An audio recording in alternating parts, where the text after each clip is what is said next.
So I'm pleased to welcome Dr. Dita Enek Dlabo. I learned how to pronounce that, Dlabolova, from the European Network of Academic Integrity. Dita is the executive manager for NI, and she's also a very experienced teacher and trainer in the field of academic integrity. Her main focus is on plagiarism prevention, which is why she's part of the PUPP, but also on the interpretation of outputs from text matching software. She is a computer scientist, and before starting her job at NI, she was at Mendel University in Czechia, where she was teaching computer science and academic writing. She worked there also as vice dean for accreditation and the head of disciplinary committee.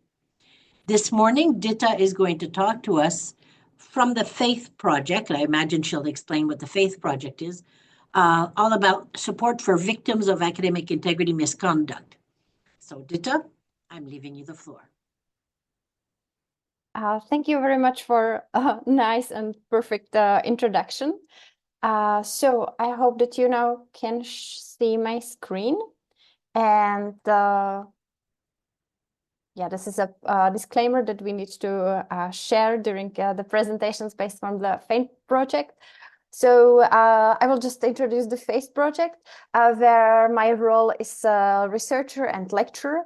The full name of the project is Facing Academic Integrity Threats Project. And it's a project which is founded by the program of European Union, namely the name of the program is Erasmus Plus Cooperation Partnership in Higher Education.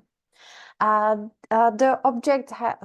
project has three results or three objectives. And one of them is focused on the policies. So we are trying to analyze existing policies and build a kind of like good practice guideline for creating the policies. The second output is focused on the education, on creating materials on academic integrity, on prevention of academic misconduct, and on sharing them in the European Network for Academic Integrity database of educational materials. And the third output is focused on the when the academic integrity threat actually happens. And this is when it influences some person who is influenced by this misconduct. And this is what we call the victim of academic misconduct. So this can be any person whose work, for example, has been plagiarized and now he doesn't know what to do with it, or his or her colleagues have been fabricating or falsifying data in their research, person who was not stated as a co-author, but he or she should be because he or she was doing the work. So this is what we call the victims, and this is what we focus on in this third output of the project. I personally don't like the word victim, and I know that some part of the international community don't like it as well, because some people do not find themselves as a victim. Also, it has like strong meaning from the point of view of the criminology, but we kind of stay with this word for the simplicity, because we did not find any other alternative which would be like shorter or simpler. But when I don't want to be short and simple, I usually say just people who are affected of academic misconduct. And also it's or our motivation, why we brought this topic to this project, and also why I'm presenting here today this webinar, is that quite often it might be very difficult for these people who have been affected by academic misconduct to find some help, to find somebody who would actually help them to kind of come up with some solution. So, for example, their work that has been plagiarized, the plagiarists do not get the credit for their work. People who has been affected of academic misconduct, it doesn't have to be only those whose who like been directly affected by this misconduct, but also it can be somebody who was, for example, doing whistleblowing, who was announcing some academic misconduct, and now this person is being threatened, or has been facing some other issues because of the fact that he or she reported the academic misconduct. Also, it can happen that some person can be unfairly accused of academic misconduct. And this type of person then we also consider as this victim. The idea why we should deal with this kind of situation came from the from the European Network for Academic Integrity, when after a few years since we have been working, we time to time received an email, hello, we know that you are like authority in the field of academic integrity. I have this issue, my work has been plagiarized, my data has been stolen, my supervisor is taking my papers and putting there his name and not putting my name. What can I do? Could you help me? And we were a little bit desperate because there was no way how to help these people. We were always trying to discuss in our team, like what to answer him, what would help him or her. And therefore we came up with an idea, hey, let's not do it just like without any, let's say, structure, but let's put some structure there. So we decided that we will find some solution, and when we came up with an idea that we will create a portal, web portal, which will provide a safe place for the people who have been affected by academic misconduct. As we already created this portal, and I'm going to present it later today in the webinar, one of the actions that we wanted to do was also to ask the people who has been affected by academic misconduct, what are their issues, what they would need, what would help them if they are really struggling with something. So we created a survey which was focusing on the experiences and on the support needs regarding the academic integrity and academic misconduct. And we focus with this survey on the main stakeholders in the education, on the academics and researchers, on the graduate students, and also on the undergraduate students. As we created this survey within the project team, we created it in project languages and in English. And the expected outcomes of this survey is to contribute for the recommendations for the improvements of institutional guidelines and policies, because this is another output of our project. And also we want to improve the portal, which I already mentioned. So now I will briefly introduce some preliminary results of this survey, because this survey is still open, and I also will later invite you to spread the survey and also to join the survey. What we have learned so far from the participants, I selected just a few questions which might be relevant for this presentation.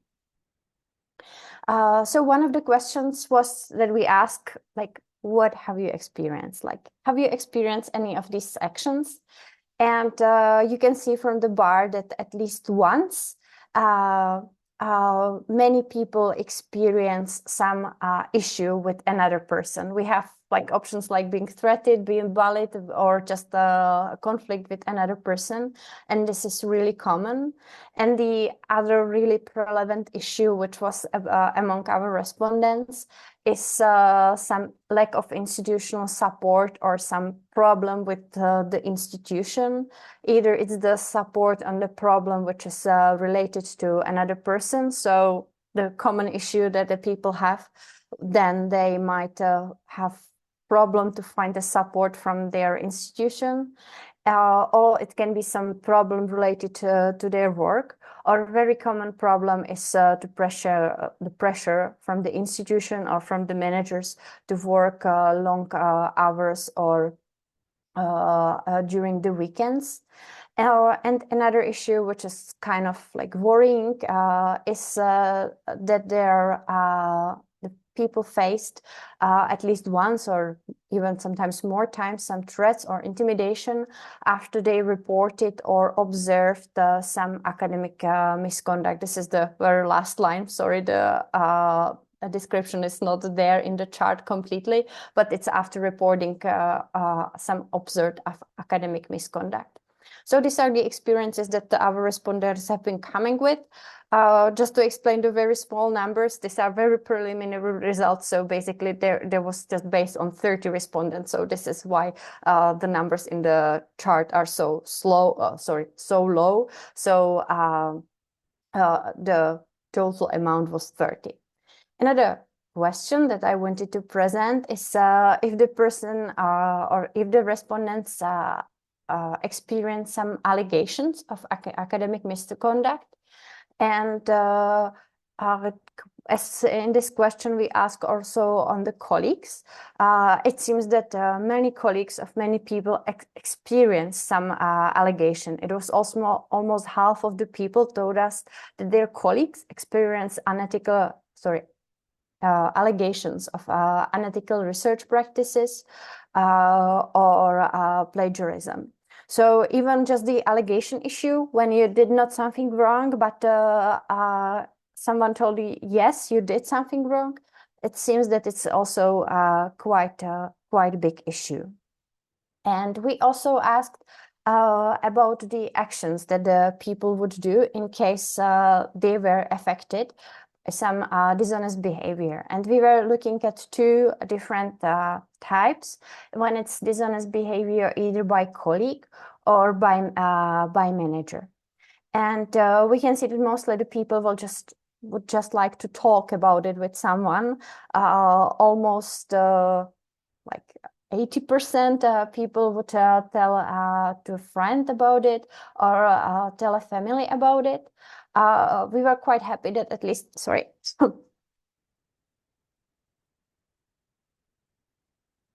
that circa half of the people would do something about it, that they would make a complaint through their official formal procedures at their institutions, or that they would seek an advice from some authority at their institutions, such as research integrity officer or ombudsperson. It's quite nice to hear that the amount of people who would not take any action was really, really low. It was just like really single answers who put this. And the last question from this survey that I would like to show you here is, what are the reasons why colleagues or people at the participants' institutions do not report the dishonest behavior of others? And we can see that very prevalent answer, almost everybody answered that people are afraid of consequences. So this is the thing that I mentioned at the very beginning, that these are the whistleblowers who might face some consequences when they do their whistleblowing, and that we consider them as those victims of academic misconduct, that this fear is really strong. Even when the people say that they would report the dishonest behavior in the previous question, most of them, still almost everybody answered that that their colleagues, and they might consider themselves as well, would not do it because they feel afraid of consequences. Then very often reason is basically people do not know how to do it, or there is also strong conflict of loyalty, which might be visible also from the previous question, that people are a little bit less likely to do something about their colleague. They are, which might be also their friend, they might be closer to him. So it's very visible that in most of the cases, the interpersonal relationships are very important. And therefore, it might be useful to seek help or advice in anonymized environment, and also independent environment on their institution. And this is what our portal should offer: anonymized and external support and help for the people who have been affected by academic misconduct. Here you can see the screenshot of the portal. If you would like to check it right now, if you scan the QR code, if you have a second device, you get to the page, or the page is academicintegrity.eu/victims, so you can check it. This online web portal has been created together, like in cooperation of us, the European Network for Academic Integrity, and another project partner from the Facing Academic Threats project, and this is the University of Maribor from Slovenia. Here I have to mention huge credits which belongs to my colleague whose name is Rita, so not Dita but Rita, and Rita Santos. She was actually the person who was starting this project within the project, and within ENI, who was running the portal for the first 2 years. And now she changed her job, so I took over her position, but I don't want to take over her credits because she did an amazing job with actually running this, and everything what I'm now presenting that the portal is running, that it's in cooperation, it's thanks to the 2 years of her hard work that she put it into this portal. So we launched the portal in 2022. It was in the European Network for Academic Integrity annual conference, which was held in Porto in Portugal. And the important thing to say about the portal is that it's available to anyone. So it's not just that, I don't know, people from Europe can approach it, or people from the project can approach it, or that it's only for the academicians. No, it's open to anyone. So anyone can approach us and send his or her a request. And the portal offers two things. There is some collection of public resources, and also the person who is struggling with the academic misconduct can come and ask a private question.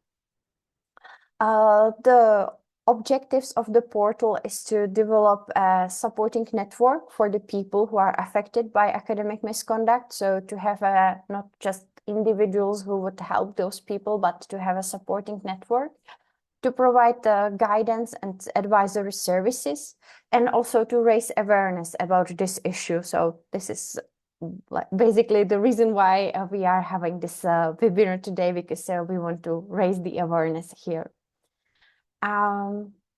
So let's now take a look at the main function of the portal, and this is asking privately a question and getting an answer.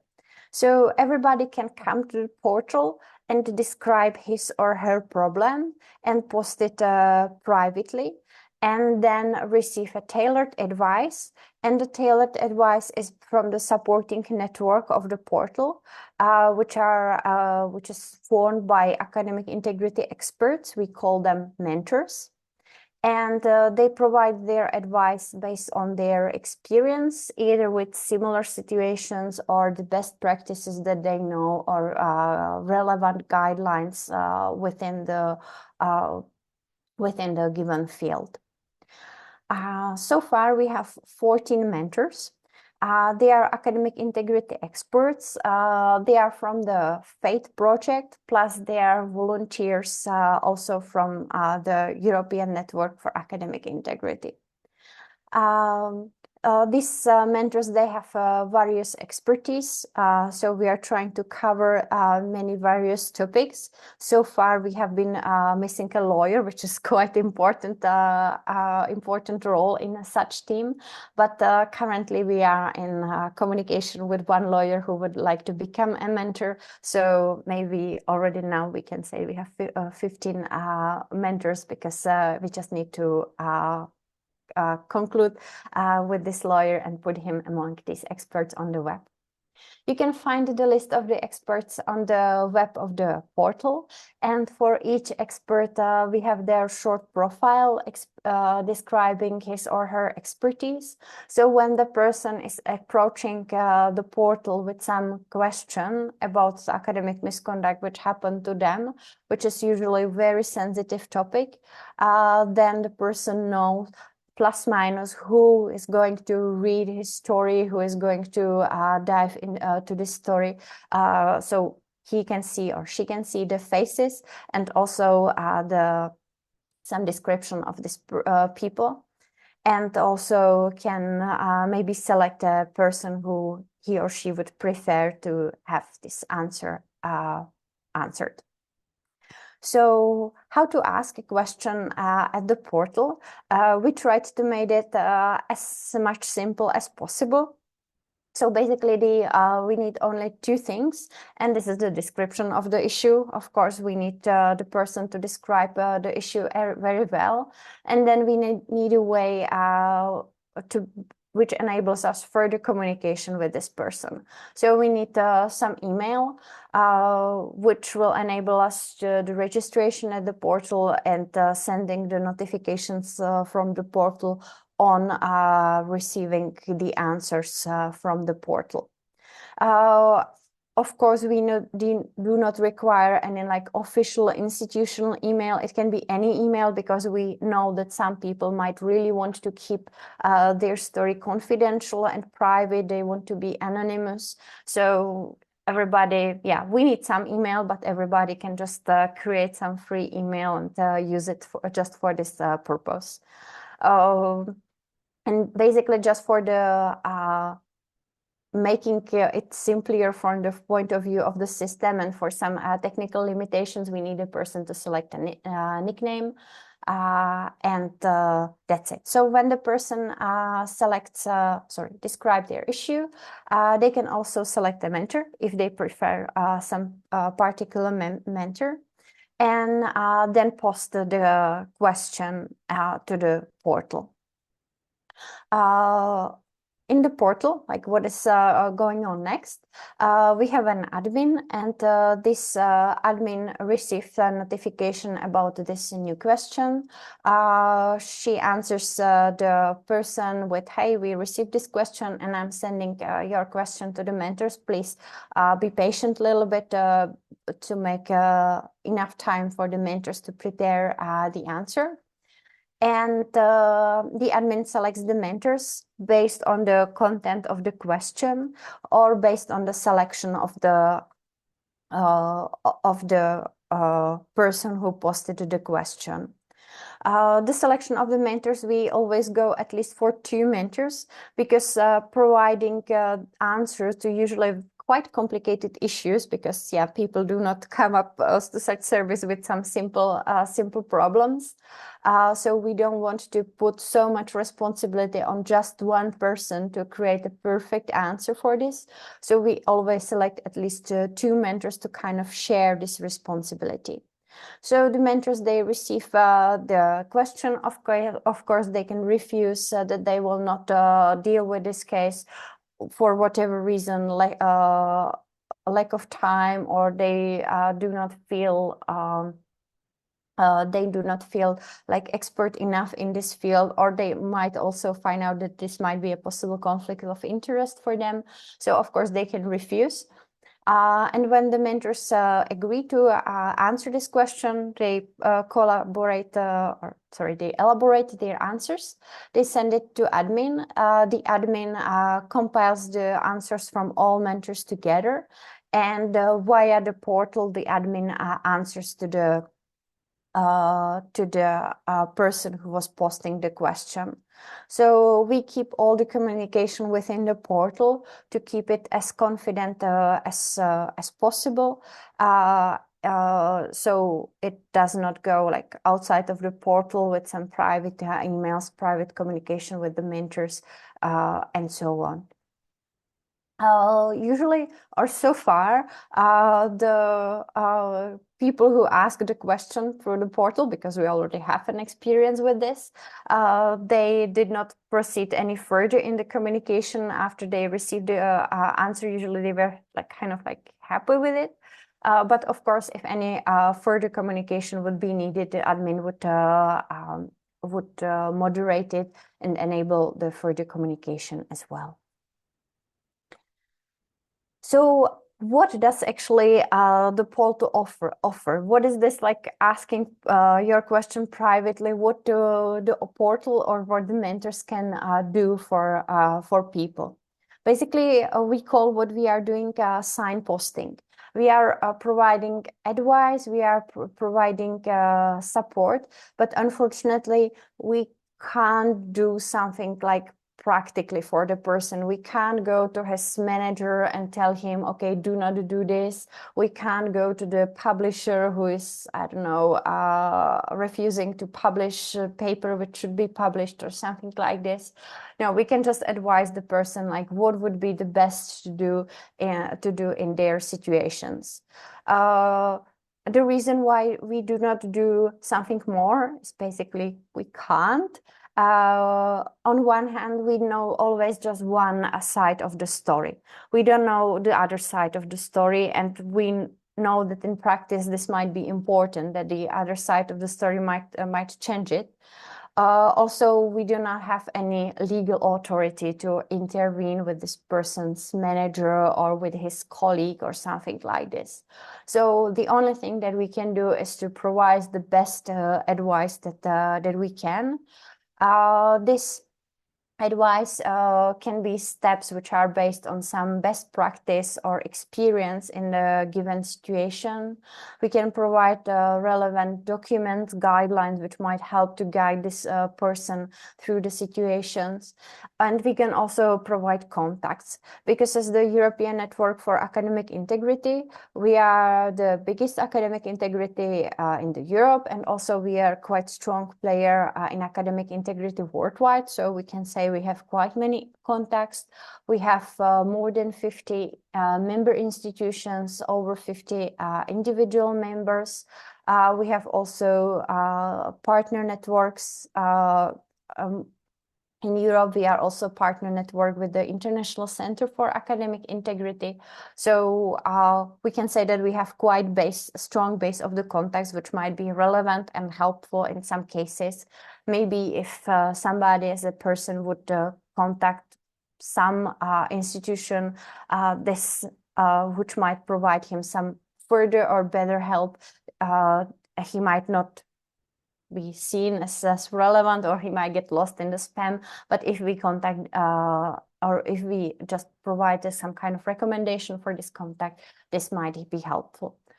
We also kind of believe that like shared issue or shared trouble is sometimes better than to deal with it alone. So we believe that also this like psychological point of view, that the person can share the story and somebody is actually interested in his story. Somebody listens to him and try to help him as much as possible.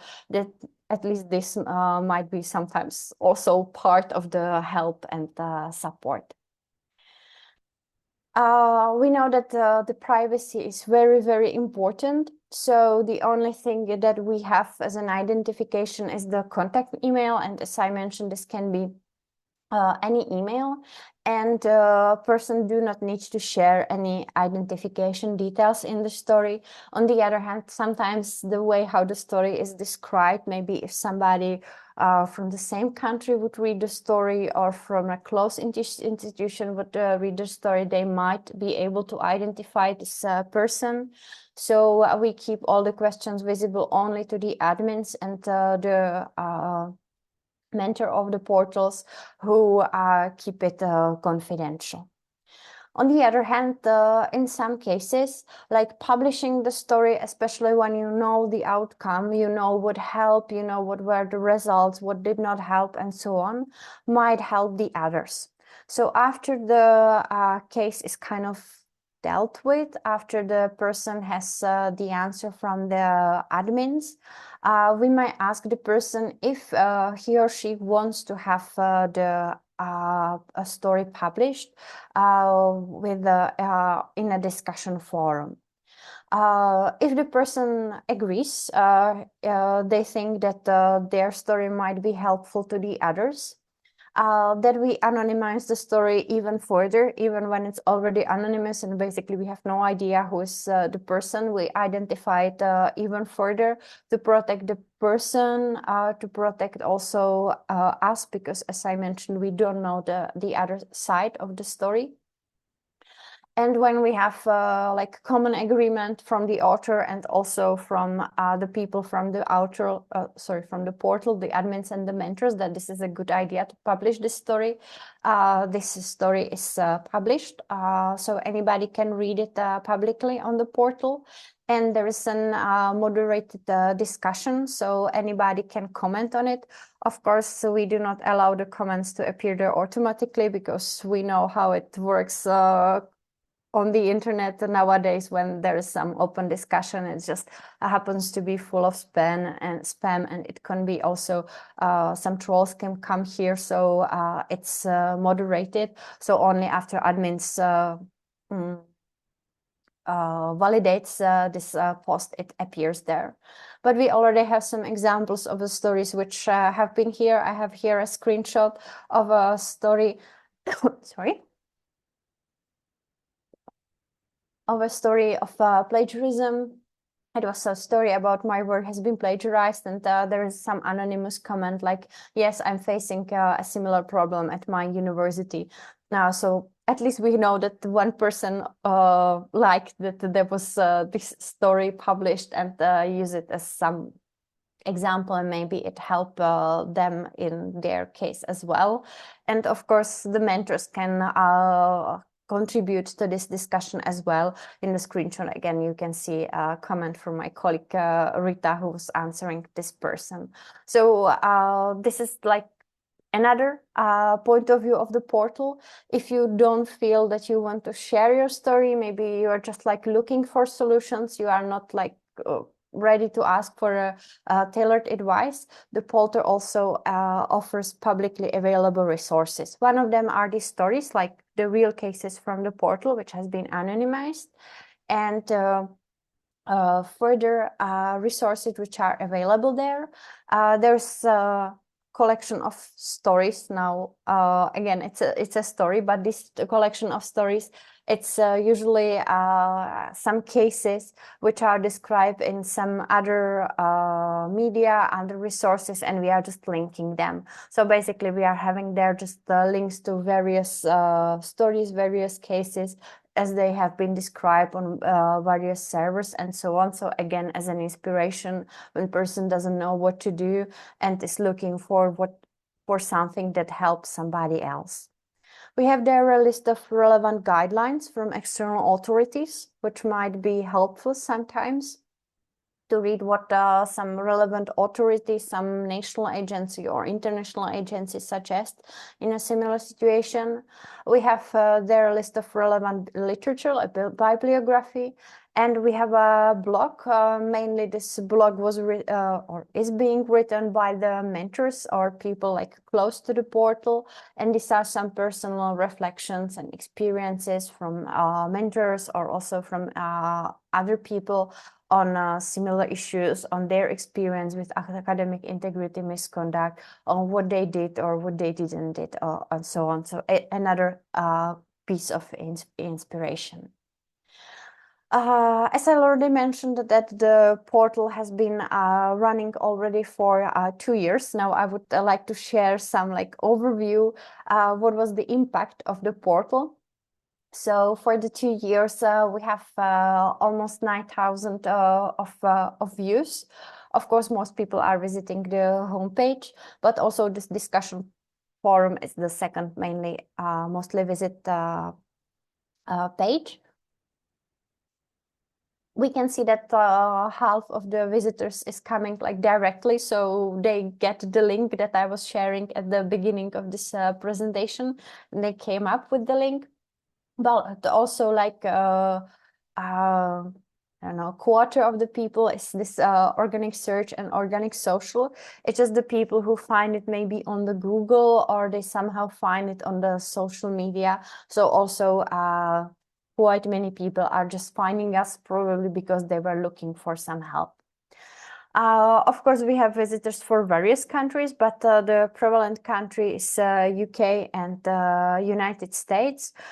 Quite strong are Czechia and Slovakia and Portugal, but this is probably because Rita Santos, my previous colleague, is from Portugal, and me and my colleague from for European Network for Academic Integrity, we are from Czechia and Slovakia. So this is not really surprising that these countries are here so much. Regarding the cases, we already have 14 completely cases. So already in total, we have been approached by 16 people, but 2 cases are still being opened. They're still waiting for the answers, or maybe we are waiting for them to get to know if they are happy with the answers. 14 cases have been closed, and from these 14 cases, 3 of them has been public. So this is what I mentioned, that they were published, anonymized and published, and there is the open discussion, so they can work as an example. Of course, we keep the cases very confidential, but just like the issues that the people are approaching us, the most common issues so far has been plagiarism. So from these 16 cases, 6 cases were related to plagiarism, so that the person's work has been plagiarized.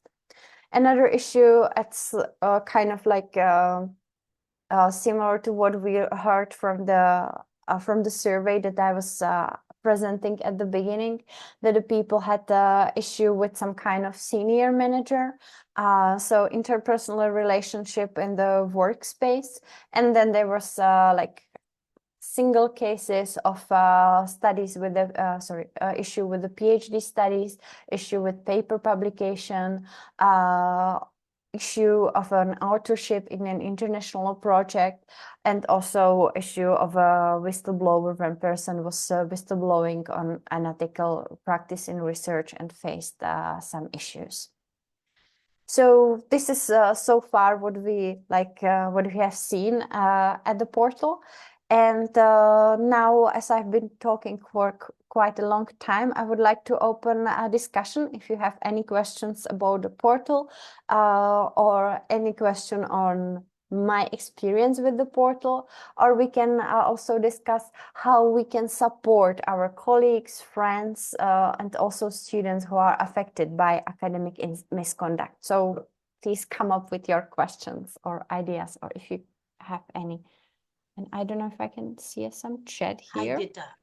Paola has a question. So Paola, if you want to open your microphone, you could ask your questions. The question was put into the Q&R section, but I think if Paola wants, she can open up her.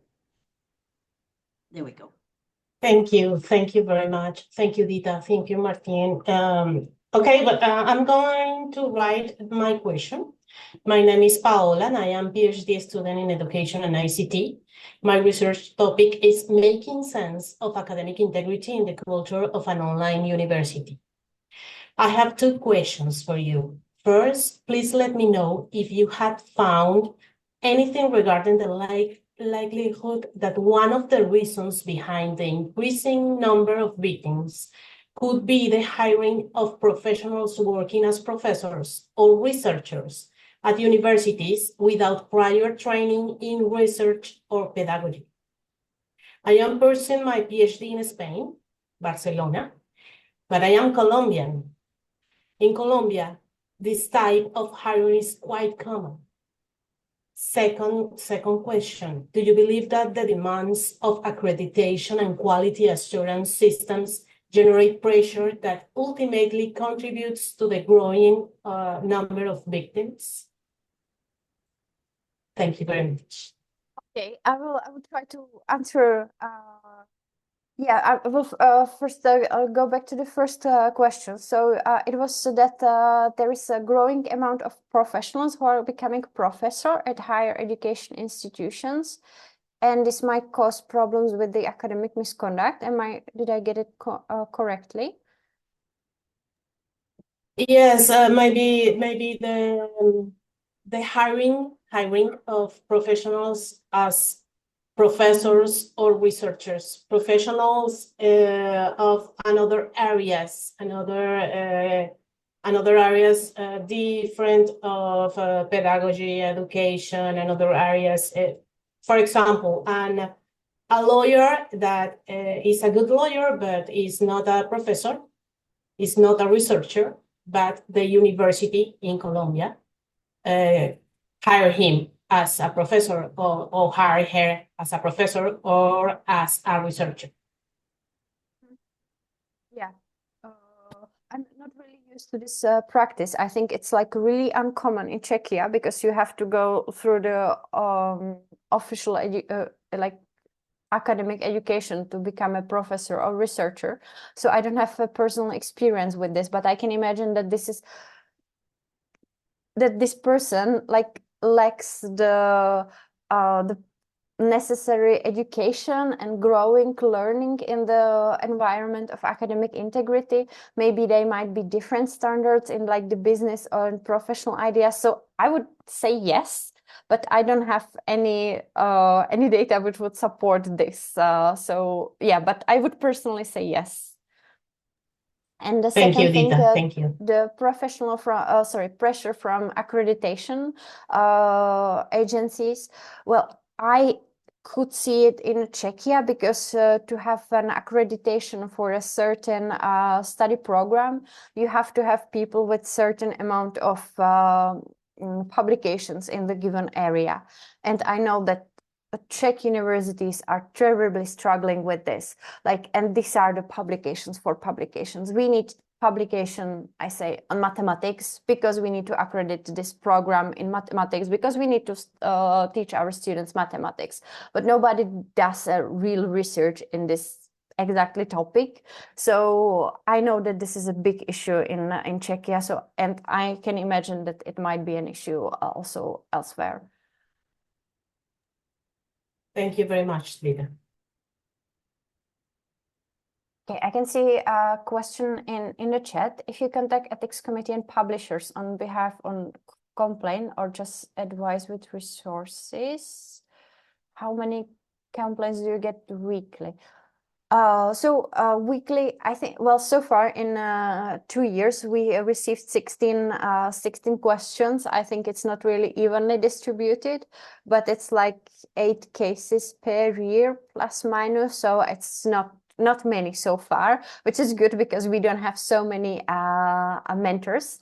And how to volunteer to participate in this program as mentor? Yes, please. We need more mentors if we become more popular. So just write me an email and we will figure it out. So thank you very much for volunteering to become a mentor. And of course, I would like to invite anybody or all of you to become a mentor.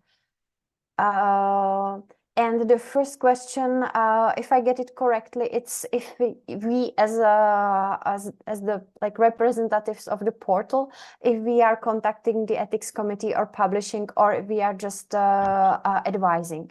Yeah, we are not contacting anyone on behalf of it because we don't have any like right to do it, and we are just really providing advising resources. Yeah, we are just doing the signposting, but we can't do any real action on behalf of the person. We just might provide some further contacts, but not contact anyone on behalf of this person. Thanks, Dita. Thank you very much for sharing my email.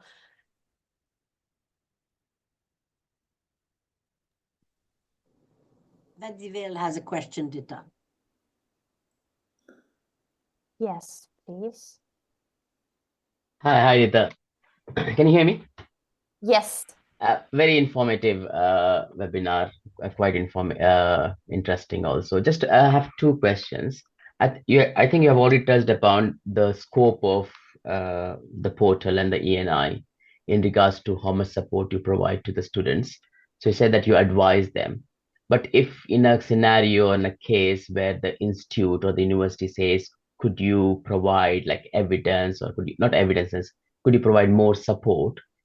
Will that be in your scope to provide post advisory support to the students when it goes to, say, university ethics or university research institute panel? And my second question is regarding the data you showed. You said that UK, Czech, and some of the other countries, the hits were high compared to some of the countries which we don't know the name of. So did you try to squeeze the data or try to analyze the data to see the number of complaints which are coming? Does it corresponds to the hits where you're getting from the country, or is it something different? I will start with this with the second question. For most of the cases, we don't know where the questions are coming from. Sometimes sometimes the people tell us, "I'm from this country." Sometimes we can somehow like guess it. This is probably US. It seems like US, but the person doesn't have to say the country. So, well, I don't know. There is some correspondence. I think most of the visitors, like this 50% of the countries, they were probably mainly like European countries, if I remember it properly. So we have some cases from Europe. We have some cases from US. I don't remember having a case of UK. So yeah, but it's like with 16 cases and with so I think it's like random correlation. With the first question, well, when the person would need some further support, we can either just like provide an advice. Maybe we can. It's like really difficult to say in general. We can't really intervene. Maybe we can like provide some support letter. Hey, based on this evidence that we have received, we think that this is, I don't know, serious case of plagiarism, that this person has been affected. Please investigate it. But as we don't know the other half, the other opinion, we can't really intervene. So we are like a little bit like toothless, let's say. So it's like really support and advice service. It's not like we can do something for you. We can like give you an advice and we can like say, wow, what a horrible situation. Thank you, Rita. Yeah, I can see question from Sylvia. Finally, I managed to see the hands. Hi, can you hear me? Yes. Good. I don't know if it's so toothless. Yes, it's so good to provide the support and the information to individuals who feel they have been harmed. But I think that there's an opportunity for this group to assert some authority with institutions.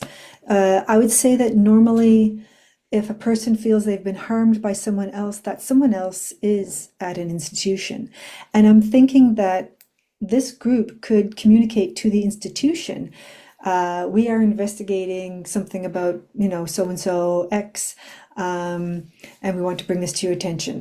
And something as simple as that could be enough to dissuade people from committing offenses if they know that someone else is going to hear about it. I think that would be an important place for people to be dissuaded from harming others. Maybe I'm wrong, but I'm thinking that. Yeah, I think this is like the maximum that we can do, like kind of like prepare kind of support letter, like based on what we know, this is what we think or our experts think. But yes, as I mentioned, there's always the other side, which we don't know, and we have to also like protect ourselves, because of course somebody can approach the portal with some malicious intent as well. So there will have been strong discussions on what we will actually say, do, and provide. And we are also really trying to protect ourselves as well. Like, we try to believe that people are good and they will not approach us with some malicious purposes, but this might happen. So we have to be always careful that we know just one person's opinion on the given case. Thank you.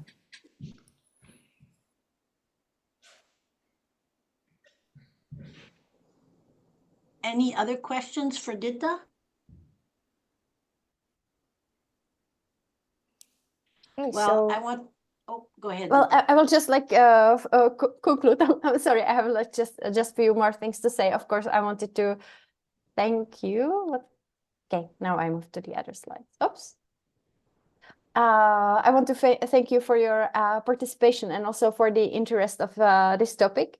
And I wanted to invite you to spread the word about this portal, about to share the information with your colleagues. And I also want to invite you, as I already mentioned, to become part of this community. If it's an important topic for you, we invite you to become a mentor, or you can also contribute us with a blog post. If you have, for example, interesting story that you would like to share, or interesting experience, then you can share it with us and write it on a blog.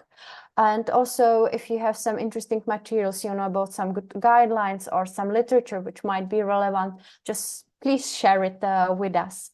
If you have some other feedback on the portal, if you go through it and maybe something seems odd, something seems not really understandable to you, please just let us know and tell us.